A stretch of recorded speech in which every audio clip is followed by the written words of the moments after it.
Welcome to psychology. விலங்குகள், செடி கொடிகள் இவற்றுக்கிட்ட அன்பு செலுத்த வேண்டும். We must show kindness towards plants and animals. இதுதான் இன்னைக்கான டாபிக். இப்போ பார்த்தீங்கன்னா நம்ம மனுஷன்கிட்ட அன்பு செலுத்ததை பற்றி நிறைய பேர் பேச கேட்டிருக்கோம், நிறைய உணர்ந்திருக்கோம். இதே மாதிரி நாங்கள் விலங்குகள்கிட்டயோ, வாயிலா பிராணிகள் அதுகிட்டயோ, பிளான்ஸ் செடி கொடிகள் கிட்டேயோ அன்பு செலுத்த வேண்டும். இப்போ பிளான்ஸ் செடி கொடிகள் கிட்ட எப்படி அன்பு செலுத்துறதுன்னா, நீங்கள் நல்லா அதை பார்த்துக்கிட்டாலே அன்பு செலுத்துற மாதிரி தான்.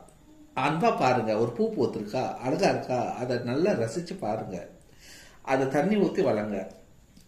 மரங்களை வெட்டுவதை தவிர்த்து விடுங்கள். இப்படி இருந்தாலே செடி கொடிகள் கிட்ட நீங்கள் அன்பு காட்டுற மாதிரி ஆகிடும். அதே மாதிரி விலங்குகளை துன்பப்படுத்தாதீர்கள், கஷ்டப்படுத்தாதீர்கள், அதை தேவையில்லாமல் துரத்தாதீங்க, டிஸ்டர்ப் பண்ணாதீங்க. நேச்சர் இவெல்லாம் இயற்கையின் ஒரு அங்கம்.